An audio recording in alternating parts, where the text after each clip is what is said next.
This is Sam Darnold, and he just won the Super Bowl for the Seattle Seahawks. The starting quarterback holding the Lombardi trophy while green confetti is falling from the sky. And if you just started watching football, you probably think he's been elite for years. But if you've been around since 2018, you will remember the interceptions, the injuries, and the moment that defined his early career. Seen ghosts. At one point, Sam Darnold wasn't a rising star. He was a cautionary tale. This is the story of how one of the NFL's biggest draft disappointments became a Super Bowl champion. Sam Darnold wasn't supposed to struggle. At USC, he looked like the prototype. Big arm, mobile, confident. Some analysts had him going number 1 overall in the 2018 draft. Instead, he goes third to the New York Jets, tasked with saving a franchise who has been searching for a quarterback for years. This was supposed to be the beginning of something special. Instead, it became the beginning of chaos. Darnold's rookie season, he showed flashes of brilliance, some big throws, some fourth quarter guts, but the numbers told a completely different story. Below 60% completion percentage and way too many interceptions. Year 2 started off promising. He beats the Dallas Cowboys and wins AFC Player of the Week. And then the Patriots game. 4 interceptions and shut out. Seen ghosts. Overnight, Sam Darnold became a meme. But year 3, shoulder injury, more picks than touchdowns, and he showed no signs of progressing. The Jets got the 2nd overall pick and drafted Zach Wilson and traded Sam Darnold away. From franchise savior to a discarded asset in 3 seasons. Carolina believed that they could fix him, and they started their season off with a 3-0 record. For a moment, it feels different. It feels like it was the Jets all along, and Sam Darnold can actually be a franchise QB. Then Christian McCaffrey gets hurt and the offense completely collapses. And in Darnold's return to New England, he gets a shoulder injury and lands on the IR. When he comes back, the Panthers are spiraling. He's splitting snaps with Cam Newton. He has another sub 60% completion percentage year. And on top of everything, he had more turnovers than touchdowns. Then it gets worse the next season. Carolina trades for Baker Mayfield. Darnold loses his starting job and starts the season on IR. When he returned, showed some positivity, but still the same mediocrity. At this point, his career is hanging by a thread. Former top 3 pick, now fighting to stay in the league.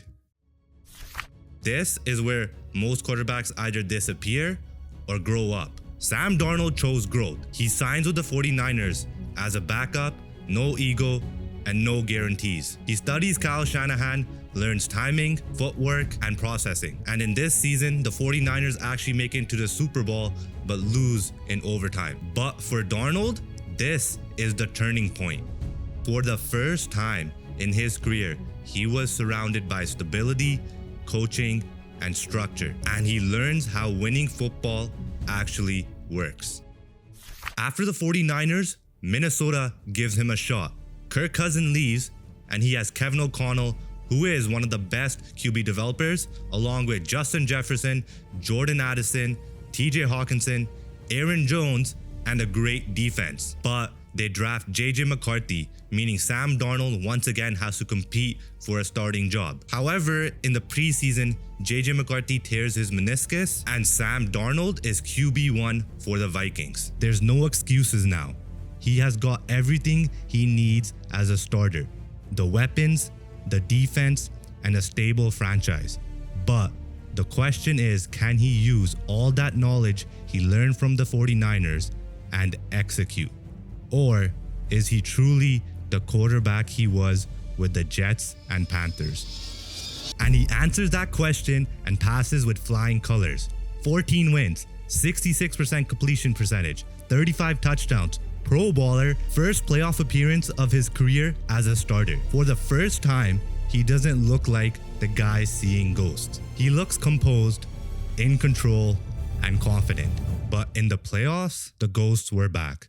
9 sacks, 2 turnovers, and a wildcard defeat to the LA Rams. The doubts return. Was this breakout season real or just a one-year fluke? And in the offseason, Minnesota decides to move on from Darnold. Seattle trades Geno Smith and signs Darnold. The criticism is immediate. He's only succeeded because of Kevin O'Connell. He had Justin Jefferson. He folds in big games. But once the season starts, he doesn't flinch. He builds chemistry with Jackson Smith-Njigba. He has a strong connection with offensive coordinator Clint Kubiak. He's in a balanced offense and he's efficient in his decision making. But the first hiccup arises. The LA Rams, the team that exposed him last year, exposes him again this year in the first meeting with the Seattle Seahawks. The Rams beat the Seahawks and the questions again rise. Can he defeat his kryptonite? Well, that was answered in their second meeting. After a slow start, he was able to lead them to victory, which led to 14 wins again, a career high in completion percentage, and the best record in the NFC, and he yet again makes the Pro Bowl. The question is, how will the playoffs go? In the divisional round, blowout win. Then the NFC Championship against the Rams, the same team that embarrassed him last playoffs. And he doesn't falter. 3 touchdowns, the best game of his career. No ghosts, no collapse. He just outdueled the NFL's MVP.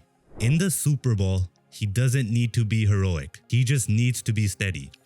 Clean game, smart decisions, no panic. The Seahawks defense dominates and Sam Darnold doesn't make a mistake. The clock hits 0 and Sam Darnold becomes a Super Bowl champion. From meme to now a bona fide NFL quarterback. Sam Darnold never became Josh Allen, never became Lamar Jackson, but he did something just as impressive. He rebuilt his career, he swallowed his ego, learned as a backup, found the right system, and trusted coaching. And Sam Darnold? He's holding a ring. He's proof that development matters, environment matters, and coaching matters. And sometimes redemption just takes time. Now comes the harder part, proving it wasn't a fluke. But no matter what happens next, this will go down as one of the greatest quarterback turnarounds in NFL history. From seeing ghosts to now wearing a Super Bowl ring. Is Darnold officially elite, or does he still have more to prove? Like the video if you enjoyed it, and subscribe for more NFL content just like this. Check out our latest video popping up on screen, and we'll catch you guys in the next one.